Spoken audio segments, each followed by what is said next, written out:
everybody is familiar with this movie, or otherwise the title of the session probably doesn't make any sense at all. But I've actually seen this movie, The Blind Side, with Sandra Bullock a couple of times since COVID, just because it's, there's no sports. And so I've been watching a lot of sports movies. But one of the big things that obviously is on everyone's mind, regardless if they're in student housing or not, is what's going to be happening with the fall when it comes to sports. So I wanted to bring a couple of folks on to talk about that. With us today, we've got Ken Halpin, who is the Vice President of Intercollegiate Athletics at Winthrop University. And from the other coast, we've got Tim Schustoff, who's the General Manager with Eagle Sports Properties, which is also, and that's at Eastern Washington University, which is a part of Learfield IMG College. Guys, do I have both of you on the Zoom call? Yes, sir. I'm here. All right. Well, thanks for joining today. Again, let me give a little bit of a setup for this. From advertising contracts to team leases, college athletics plays a huge role in student housing. And I wanted to sit down and talk with a couple of folks who have seen it both from the advertising and marketing side with college athletics, as well as folks that have been a part of coaching, and Ken, you even played when you were in college, so I've got some questions about that as well, as far as your perspective as a student. But wanted to get I've got some obviously very specific questions for you guys, but wanted to really just start with kind of setting the scene for this fall. Spring semester ended with all the students banned from campus, and we're left to figure out how to complete their semester in remote study. For college sports, we didn't get to see an NCAA basketball champion crowned. There were only 3 weeks of baseball that happened. As of last week, the NCAA is now allowing football and basketball athletes to return to campus, and workouts can begin if the institution is able to. The recruiting ban is set to expire this weekend. And before we even talk about that, just how did those cancellations and restrictions impact these student athletes? I'll jump in real quick and work backwards from there, because it's funny the way you listed those final details. So it just came out this morning that the recruiting ban is going to go now through July 31st. Oh, and so that is news. Yeah. And then backing up before that, you had mentioned allowing football and basketball to return to campus. And a quick comment on that. So the NCAA's formal governing body that votes on legislation that gets passed is called the Division I Council. And so Winthrop is in the Big South Conference, and I happen to be the Big South rep on the Division I Council. And so a fun little behind the curtain story. It's now, you're allowed to bring everyone back. The reason that football and basketball were approved first on a national scale is literally because we ran out of time on a conference call to get the final vote. Those two had to be pulled out separately. And so it was actually a real time and interesting little detail, but at the same time, it made it look like those sports are more important than the rest across the country. And I would even argue that many folks would say they are. Wes, I mentioned this to you on a call, whereas at Winthrop, we rely on enrollment in order for our sports to be able to happen. At a school like Clemson or South Carolina, where we're at, they rely on football. They rely on sports for their enrollment to happen. It's kind of the other way around. Right. So yeah, it's been interesting. And, even though there have been no sports, we've had no shortage of things to do. And there's two sides of it. For us, no different than Tim. We have folks who invest their marketing and sponsorship dollars from the campus housing community into our sporting events, because the unique marketing assets that we have at a sporting event. But conversely, our housing partners also rely on the students to be in town, particularly those who want to live near campus that are impacted by living at those housing communities. And so that's why I think the biggest trend that's I've been thankful to see have been colleges coming out and announcing now that they plan to be having online instruction in the fall. And so that's been helpful for schools that are doing that, because students are making their plans now on where they're going to live in the fall. Conversely, you've got, it was just a week or so ago that the president of the Cal State system announced that there would be already deciding remote instruction in the fall. Well, that probably was a punch in the gut for a lot of,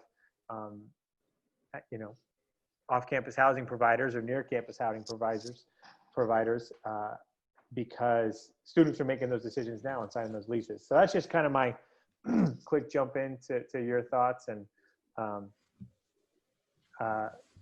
now it's waiting to see, are we going to be able to have football, which I'm fairly certain I know that's probably a question you were going to get to, but we can talk about that when we get there. Well, and yeah, I mean, and going back to, of course, you're here on the East Coast, spend a lot of time on the West Coast, and the way Cal State is approaching this whole thing, at least from an academic standpoint, is very different than the way it's happening, certainly in the Southeast. So Tim, I'm kind of wondering, what are you hearing? What are kind of the impacts on the recruits and just the operations of athletics in that area? It's our university's come out, kind of what Ken mentioned, talking about an online focus, but with maximum flexibility, which essentially means if public policy changes based on public health procedures, that we could go more face-to-face as public policy allows. I think a large part getting out ahead of it was to help people plan appropriately. I know we have several community housing partners here at Eastern, and that was the first question they asked was, can we expect students to be back? Can we not? And it's such a moving target still to date, even with the university's announcement, because the university will allow students back on campus, but they're going to have single occupancy in the dorms, which essentially drives half our on-campus housing off campus. And for an institution that traditionally has required first-year on-campus housing, that changed a lot for some of our partners. As far as the athletic side goes, we're planning for pretty much every scenario. We've talked about limited capacity in facilities, what game days will look like as far as interactions go. Are we limiting hand-to-hand interactions, whether it's game programs? What do your concessions look like? How does that impact the overall fan experience? And then in our position in the sponsor side, it's figuring out how can our partners still be a part of game days, but we're doing it in a socially responsible way. So, the hard part is there's no definitives. I think that's kind of what we're planning for is we have the best case scenarios and we have the worst case scenarios, and we're trying to figure out how partners can fit into each and every one of those. Well, fantastic. If there wasn't more things to worry about, there's just there are even more things that you guys bring up that I haven't even thought about. So, hey, let's get to that important question, because I know it's on everybody's mind. Is there going to be college football this fall, and will fans be allowed into the stadiums? So, if you pay attention to what people say, the day that California state system said, no, we're going to be remote instruction in the fall, the very same day the state of Arizona said, hey, starting tomorrow, professional sports are allowed again. And so you're talking about, literally two states touching each other that couldn't be more opposite in how they approach how that comes back. And you come down to the Southeast where college football is in its own universe. The governor of the state of Florida came out and said, if you don't have a place to play your sports, bring them to Florida and we'll find a place so you can play your football games.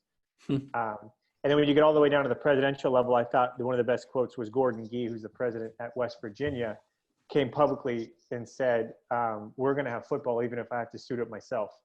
And so I think when you have those major P5 schools, most of them, their presidents know, like, this is the football program may not be the reason the institution is here, but it initiates the pump of the heartbeat, and the blood flows through the entire system with the visibility and the impact of the football program. So I do believe there will be college football, especially. It's such a big financial domino. And then the next piece that's so important is the college basketball tournament, because the NCAA itself, you have to remember, the football is an NCAA sport, but it's actually not a required sport. Plenty of schools can be Division I and not have football. The CFP is financially independent from the NCAA. So none of the college football playoff revenue goes to the NCAA. That's a separate entity. The NCAA gets about 85% of its $1 billion in annual revenue from the NCAA basketball tournament. So for them to not have the tournament last year was near catastrophic, and they had to rely on insurance to get through it, and it affected all the schools that get hit by that financial hit.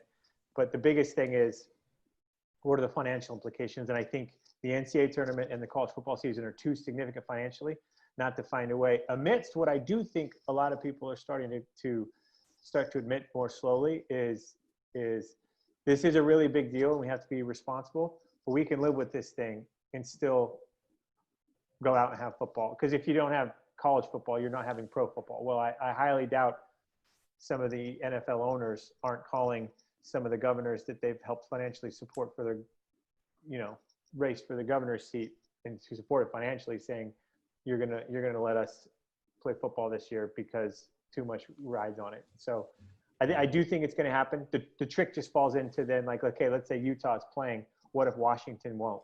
And so Utah's got to have somebody play against. And so everyone's got to kind of be in the boat to play. I just have a hard time seeing the majority of the Power 5 schools not playing football this year. Well, that's some good news. Don't quote me though. This is the world. This is the world according to Ken, which carries very little weight in most people's minds. I'll back Ken. The one thing that we're telling clients right now that you cannot dispute is football is still on the calendar, and until it's not, that's all we know. You can only operate what you know as actual fact, and every single game is still scheduled right now. And until it's not, then you kind of have to build an operation and an expectation off of that. It may be a sliding scale of how many people are in the seats and when are you playing those games, where are you playing those games. But we're operating under the assumption that it's still on the calendar for now, and we have to be prepared for that until we're told otherwise. So yeah, I'm in line with Ken. Too many of these universities are dependent both as a brand and financially on what impact football ultimately creates. We talk about athletics being the front door of many universities. I like to think that football at a large portion of these universities is the handle that opens that door. So it'd be tough to get that door open without a little bit of support. Yeah. Let's talk about the schedules for a minute. Are there any games due to traveling, et cetera, that may need to be canceled either due to, just the expense and, possibly having some type of quarantine, requirement because of, I envision a football team flying somewhere and, they get there and the governors put some type of, quarantine in effect for everybody coming from Washington, right? So are there things like that are being considered? I know that's still a ways out, but what's the thought process? And, there's a lot of contracts that go behind these games, in happening. So what kind of, I know we're going to get into the financial implications, but are there things that athletic directors are looking at now and saying, okay, we need to postpone this game for another season? And I'll let Tim answer on the contractual implications, because I know they're supposed to open at Florida this year in football, which is a little bit of a trip across a big pile of earth. A little bit. Yeah. But even examples like, ACC football, Clemson is supposed to be primed for a great year, but, I don't know if Syracuse is supposed to come to town or not, but where's Syracuse going to fly out of?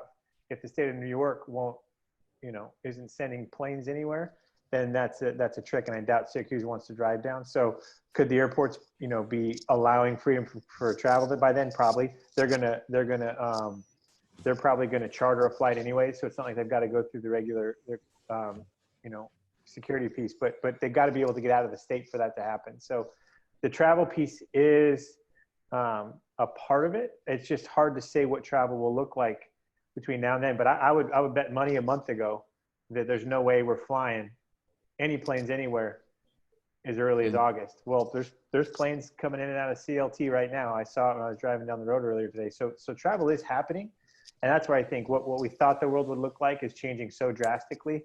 I think we're going to see a lot more relaxing, a little more quickly than we anticipated. So let's talk about the physical distancing part. What's being discussed in the NCAA circles right now about physical distancing? The NCAA's chief medical director, Brian Hainline, he's a genius, and he's got a lot of great perspectives on that. But we even talked about this.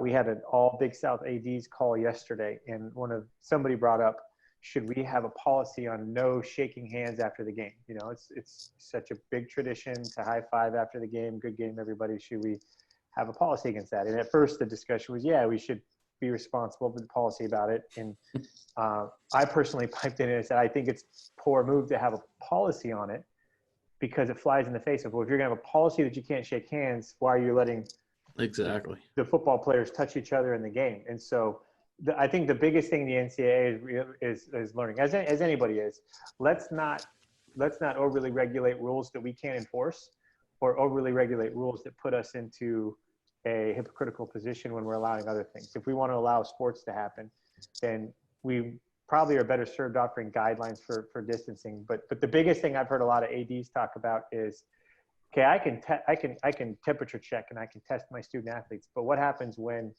you know, UNC Asheville brings their team to our campus? What guarantees can I give to my student athletes that their student athletes aren't contagious? That's something a lot of ADs have brought up that we don't have an answer to yet. And testing isn't financially feasible for campuses to test every student athlete weekly. Like that's a huge cost. And so I don't know that we have an answer for that one yet. So let's talk about the spectators and the stadiums. Is that the physical distancing requirements that are likely going to be in place for that? Is that going to be something that's done at NCAA level, or is that something that's done at a governor's level? I think it's a campus level. I'll let Tim tackle that from a football perspective on how you guys are, because Eastern Washington football sells out quite a few of their football games, and so that's cramming a lot of people into a little stadium. So I'll let Tim tackle that one. Yeah, really the approach we're taking right now is making sure that campus policy as well as public policy are kind of in congruence with one another.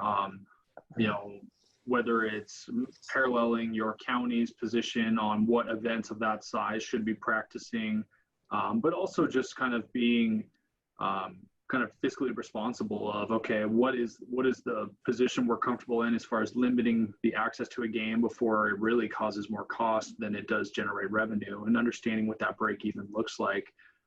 But you see a lot of these universities, I know Ken has seen this. I mean, you've got places like Michigan that said they could have 20 to 30,000 or up to 50,000. And they just said, really, as all these things change daily and weekly, it's a moving target. I wouldn't be surprised if some of these policies change during the season, just based on what public policy is put in place. So, for us, the conference has allowed the schools to kind of be independent in these decisions and how they return and how they're going to enact these policies. But to Ken's point, you do have that inconsistency of the Big Sky Conference is the single largest geographic conference. I think we have schools in 8 states. So it gets difficult when you're talking about how a team is treated and kind of functioning at home compared to how they might come up to Washington, what the expectation may be here. So it's one of those things where there's no set standard yet. I think it's really just establishing the comfortability of the university and then making sure it lines up with your local public policy is really the primary focus we've been putting in as we build our policies. But there's still pressure financially at the highest level. And so Bill Moose is the AD at Nebraska, and he was quoted recently in saying, they've got a very long, consistent sellout that's been going on at their stadium, but 20 to 30,000 in their stadium game over game is a good $20 to $30 million revenue hit that they would have to swallow if that's what they did this year. So that's a good transition to my next question. We talked a little bit about it with basketball, or you mentioned it, Ken, with basketball earlier and the hit that was taken there. Is there a point where institutions have to say we can't afford athletics for the next year? And what kind of implications does that have on status within NCAA and their individual conferences? So that's a really institutions dependent question, and it's a good question. But I think so. Like as an example, Winthrop University is an annual operating budget of about 115 million.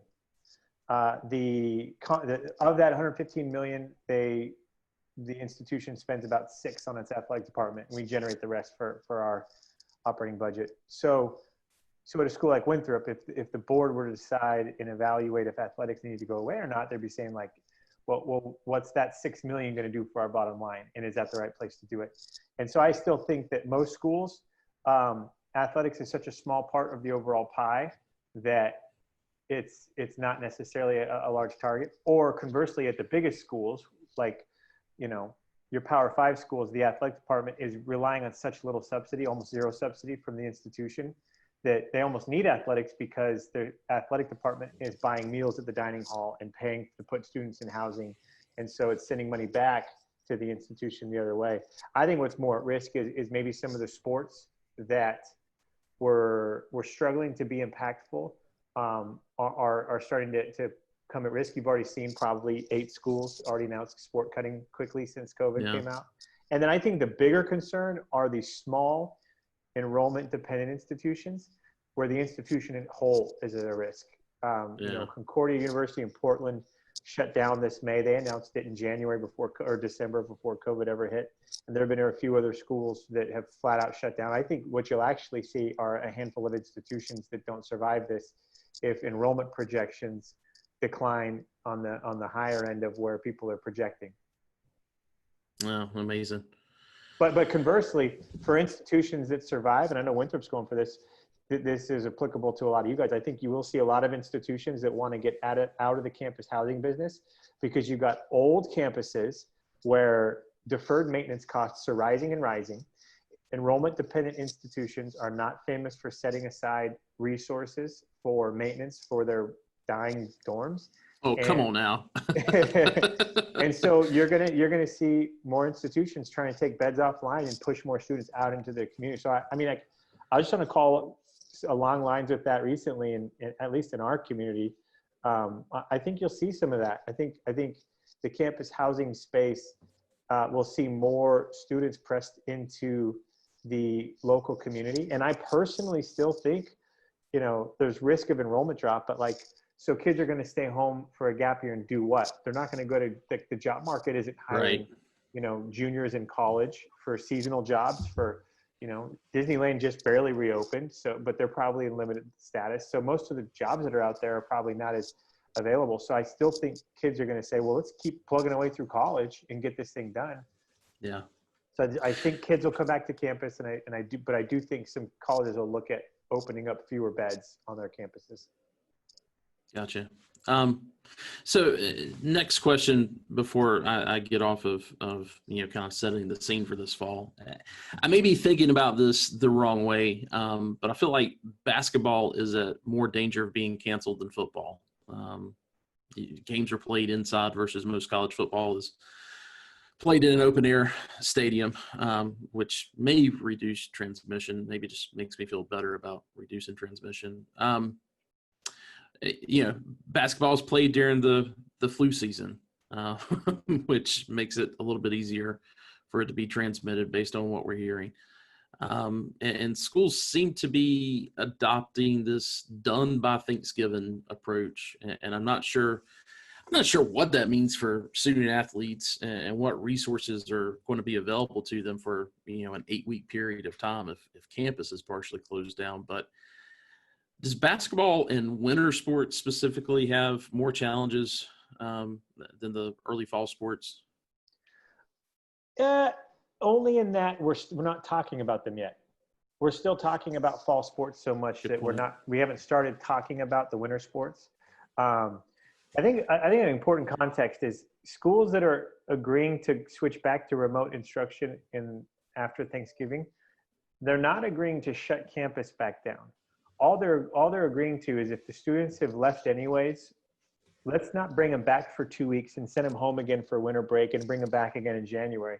All they're saying is let's let them stay gone during the flu season, because once a seasonal flu comes to the table, now we're triple confused on, well, does your flu and your sneeze mean the seasonal flu or COVID, or what are we worried about here? Yeah. But it doesn't mean campuses are shutting down. They're just saying, what's that extra 2 weeks back on campus anyways? It's not that big of a difference. And so that doesn't mean that some students can't stay on campus, namely student athletes or undergraduate research students. There are still some places, I think, where you'll see a willingness to let students stay on campus in a limited fashion if there's still a season. So I think the only risk so far that I can see today is just that we're not even talking about it yet. And if we make decisions to move the fall seasons, that starts to have an impact on the winter and the spring.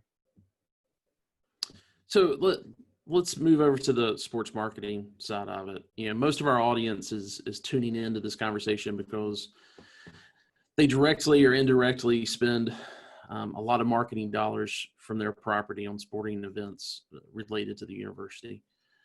Some of those are in the form of advertising contracts with folks like IMG, or it's directly with the athletic department. And both of you guys, are dealing with that. Ken, you're responsible for that within Winthrop, and then obviously IMG does that for the universities.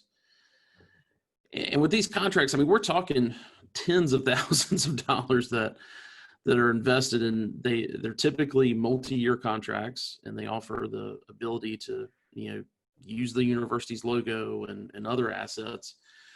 But it also includes tabling at many of the games. Now, I understand these contracts offer zero guarantees of a single spectator being at an event, or that events will even occur because there may be inclement weather or whatever.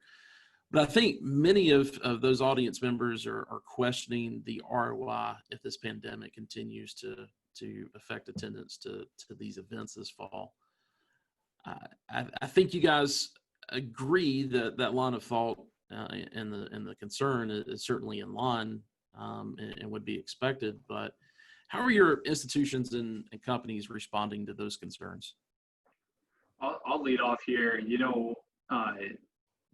As all the COVID-related stuff came out, one of the first practices we went through was really encouraging our partners to understand that these contracts exist to protect both parties.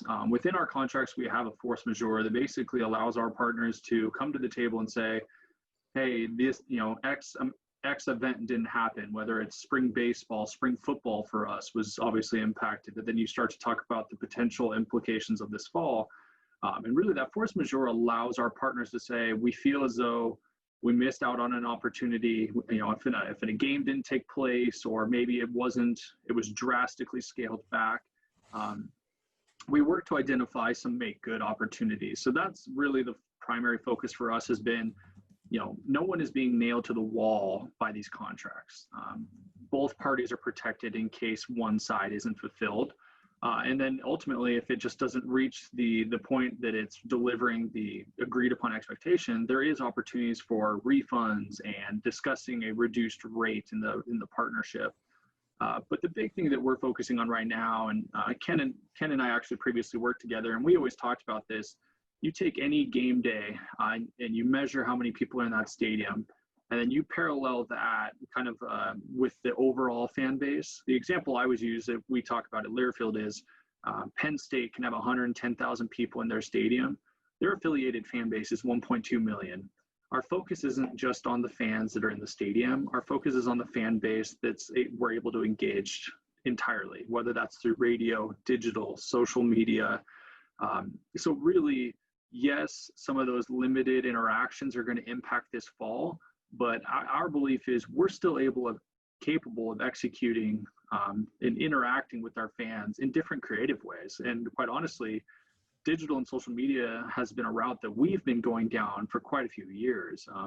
The greatest part about digital and social media that I tell all our clients, it's the most exact science, because you actually have measurable results from that. You can table at a football game, a basketball game, and you might be able to tell me how many people put their name on a sign-up sheet or how many hands you might have shook at the game. But in digital and social, you know how many dollars went in, you know how many impressions were generated, and then ultimately, if it's lead generation, if it's traffic driving to your individual brand pages, we can measure all that and attribute it directly to the campaign that we built through our athletic partner social pages. So as much risk as there is in not having the human interaction at some of these games, or limited human interaction, most all of our schools are pretty well prepared to execute it in some other way that quite honestly could be more efficient.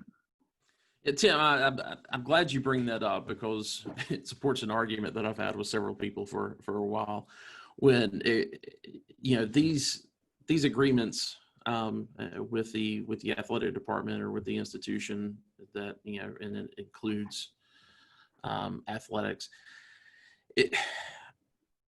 I think there's everybody would love to have a table at every game and give out their swag and do all that, but I've done enough of that to know that the students, they don't care. They're not thinking about it. You're not going to have it. It's great from a marketing standpoint of getting your brand out there. And if you're, throwing out t-shirts to the crowd or things like that, it's good from a brand perspective, but you're not going to go there and get, people even taking a flyer, much less, signing up a lease or something like that. And what I do see, as being something that does generate traffic is that digital piece of it. And that, I can correspond that directly to traffic that has come to the website. And so I'm glad you mentioned that, because these contracts are way more important than just having tabling opportunities. Yeah, and I always look at it. We've had probably 4 housing partners in my time at Eastern, and the way I look at it is tabling tends to be an anchor. It tends to be the one thing that still fundamentally exists, but really what helps lift that anchor at the end of the day is those digital assets, because it allows our partners to monetize smart inventory, building their email databases, building their social channels to push content out, to drive deadlines, to drive kind of that urgency on signing leases. And we've really seen really great success. And like you mentioned, students aren't just going to take a pamphlet now, but if you put a free t-shirt on top of the pamphlet and you wrap the pamphlet in it, they're probably more likely to take it. It's just the same as social media. Once you leverage an athletic department's brand or a team's brand and you attach some value to it, I know we've done gas cards and tickets to marquee away games in our region. We've done we had a new housing partner that just is opening this coming fall. They were already advertising last year with us, and they gave away a 50-inch TV. And it was all done through social. It's boosted and targeted, which just makes it that much more optimal, because we can go to the campus or to the housing partners and say, what does your ideal client look like? Where do they live? We can target their socioeconomic status, and it just becomes that much more specific, which at the end of the day creates a much more measurable ROI, which is ultimately what everyone is trying to get to at some point in these partnerships. Yeah.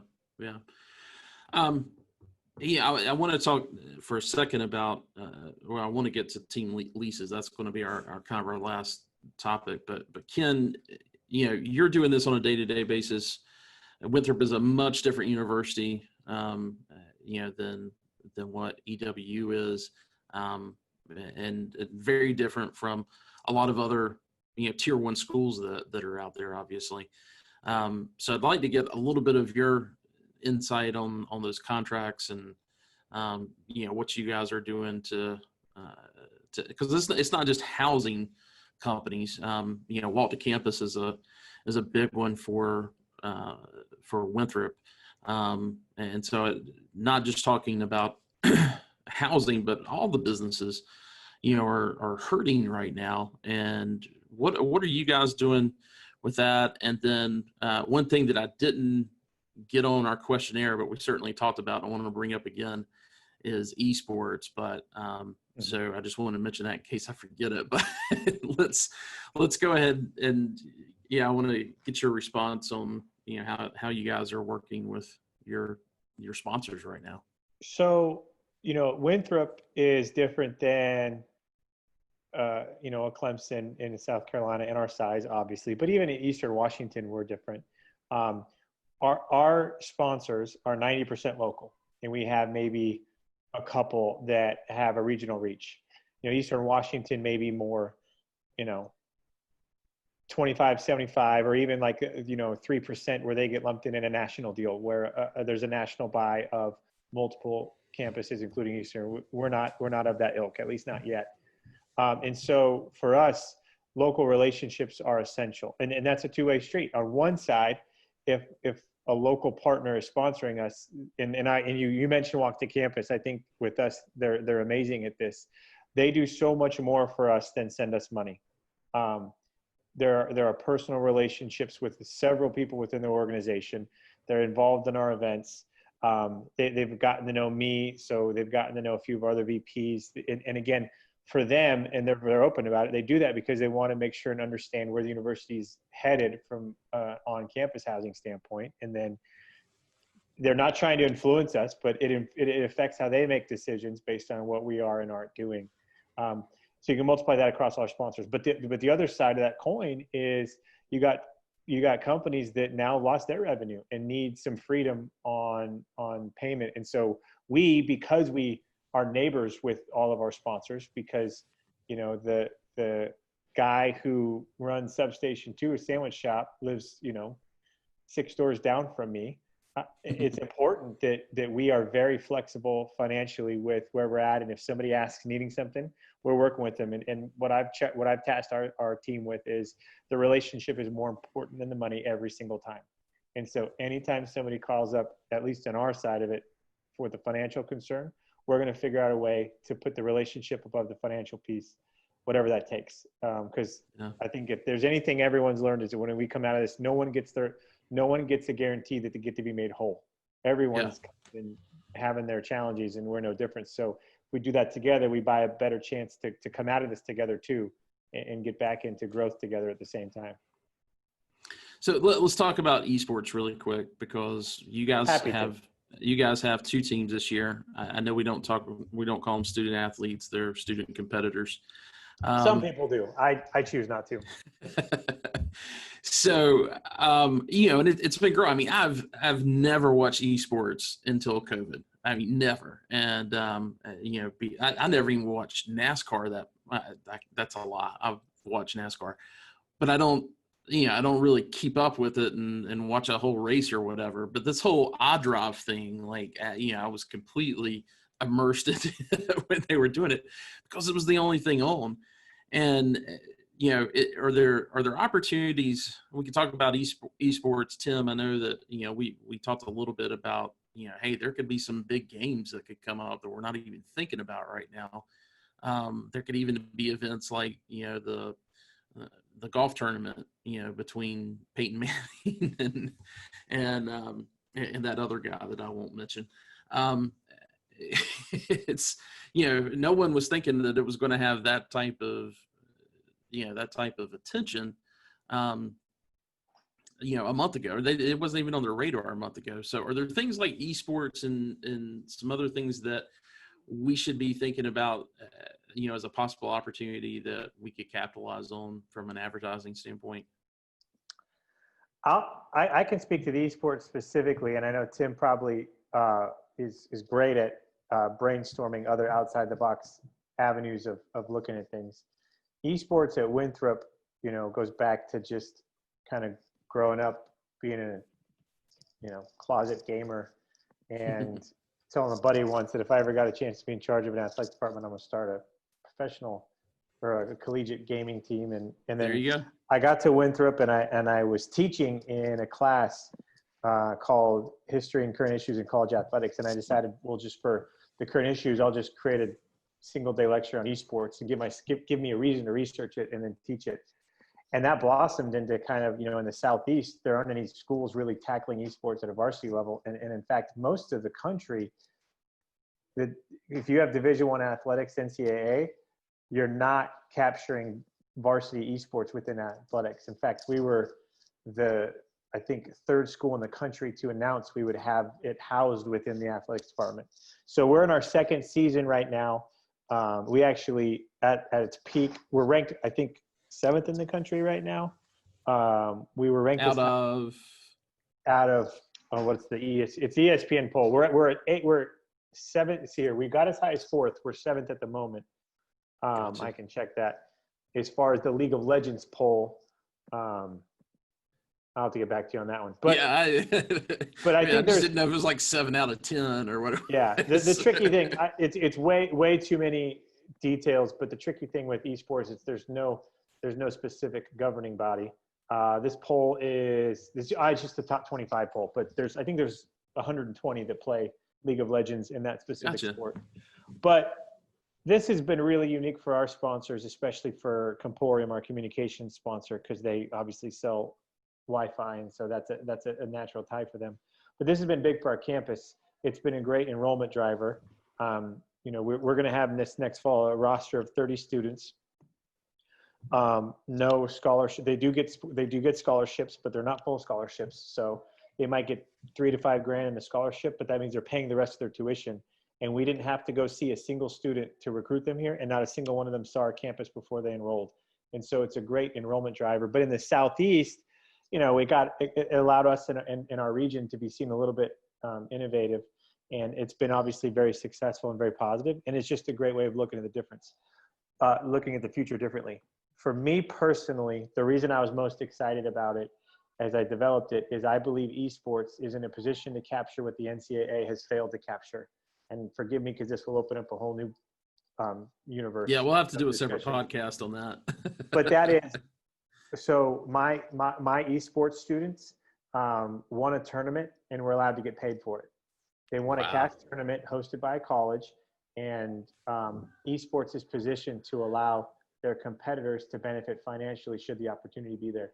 The NCAA missed the boat on that a century ago, and is only now trying to course correct. And as we all know, it's been incredibly complicated. So that's the other piece. I just think it's a new frontier where you can grow. It does not, men and women can play against each other. You can be physically handicapped and still be one of the best in the country. There's so many accessibility opportunities for it. So it's just a great new space to grow into that we've had a lot of success at. And I could talk for 3 more hours about it if we wanted to. So, yeah, no, I definitely want to get into that on a separate podcast or something, because I think it's amazing. I think it provides a huge. I think it's something student housing has got to be focused on, because where are these guys going to play at or practice at? It's going to be in their rooms, right? So. Yeah, these are students we recruited, and they didn't care if we were going to meet on campus or not. Yeah. But Tim, anything else with that you're kind of, as you're reading the tea leaves and thinking what fall sports is going to look like? Is there something kind of out there that may end up being kind of a big deal for sponsors? To Ken's point, I teach at a Division III school here on the side, and we do a large portion of my class around esports as well. I have some research that I had.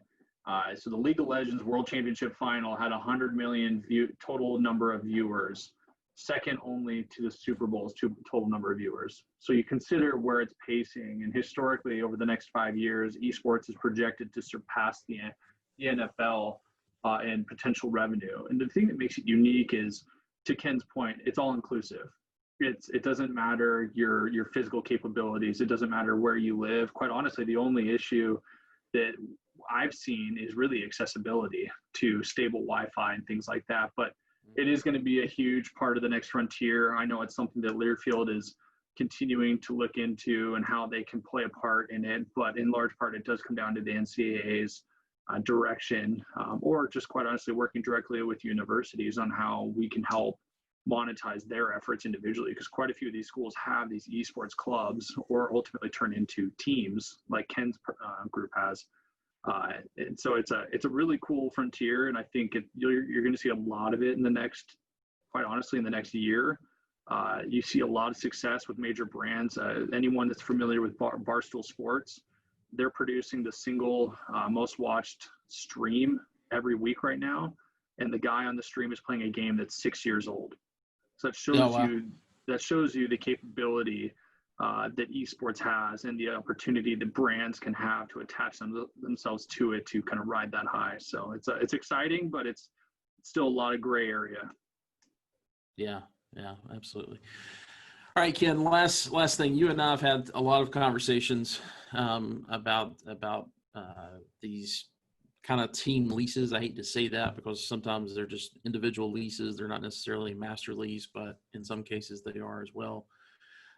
Where, either because the university doesn't have adequate housing for, a specific team that is part of the athletic department for them to all live together, or because, a coach may be using something that's really nice and off campus with great amenities as a recruiting tool. I've listened to a lot of managers over the past several weeks and that have these team contracts or these relationships with these teams. I've heard of one that they said the coach came to them and when the students were told to go home by the university, regardless if they wanted to or not, there were some students that were also told by their parents they needed to come home, and their parents didn't want to pay out that lease. And so they were, there was a little bit of a battle, right? And then there was, on the other hand, I've heard a lot of coaches just really, express to property managers their thanks and just being really glad that they actually chose to do that, because it allowed their team to at least stay near campus. I don't know if they were doing, if they were doing any type of workouts or practices or anything like that, but it at least allowed them all to kind of be in one place and continue to gel together as a team. Do you think this is going to push more coaches to explore these types of relationships with off-campus housing providers, or do you think it's going to decrease it and they're going to be looking to be on campus more? It's one it's unique to the country. It could be some creative and resourceful human beings. Yo. Hey, I think we've got a little bit of maybe a Wi-Fi issue. It may just be on my side, but I'm just going to ask you to repeat what you started off with there. Yeah. Do I sound okay? Yeah, it seems to be okay now. So I know about head coaches, and it's not just our head coaches; it's across the country. They can be so creative and resourceful human beings on the planet when it comes to trying to find creative ways to get done what they need to get done. So I'll say even in the short term, CAA has allowed voluntary activities, which means a group of basketball players can go down on their own accord. I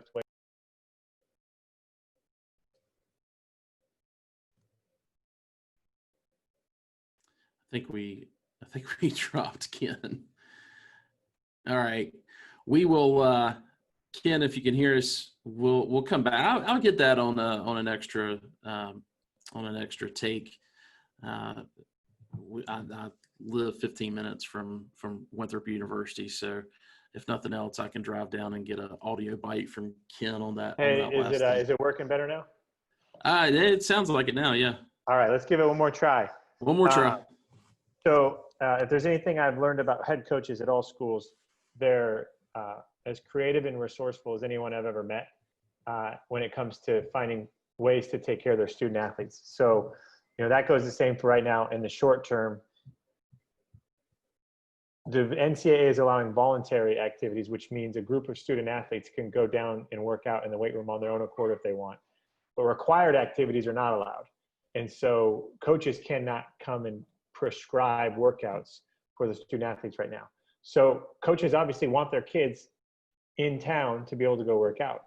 Well, campuses won't allow kids in the dorms yet because we're still working through campus policies. So the kids got to live somewhere. So that's where I think some of those short-term relationship pieces are in play. And I think there's nothing more effective than, administrators and coaches having relationships with members in the community, including housing members. The trick is you got your athletic department wanting to manage that ahead of the coaches. There's always a risk. I call it, pirating, is when a coach feels like, well, no one's going to take care of me, so I got to go get it myself. So you got, 14 different coaches going and striking 14 different deals with one community member. That's a high risk situation. So that's what makes administrators really uncomfortable. As far as what the long-term prospects are, I think the more work that housing managers can do to build relationships with the administrators who are going to have a long-term mindset about a relationship, the better.